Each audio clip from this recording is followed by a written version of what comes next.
Network layer. Layer 3. The network layer controls the operation of a subnet, provides routing, congestion control and accounting.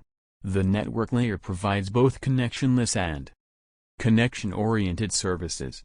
A key design issue is determining how packets are routed from source to destination. Routes can be based on static tables that are within the network and rarely change. They could also be determined at the start of each conversion. Finally, they could be highly dynamic, being newly determined for each packet to reflect the current network load. It is up to the network layer to allow heterogeneous networks to be interconnected. The IP protocol resides in this layer. All routers in the network are operating at this level. If too many packets are present in the subnet at the same time, bottlenecks will form. The network layer helps to control this congestion. An accounting function is built into the network layer to ensure that the number of bits sent is the number of bits received.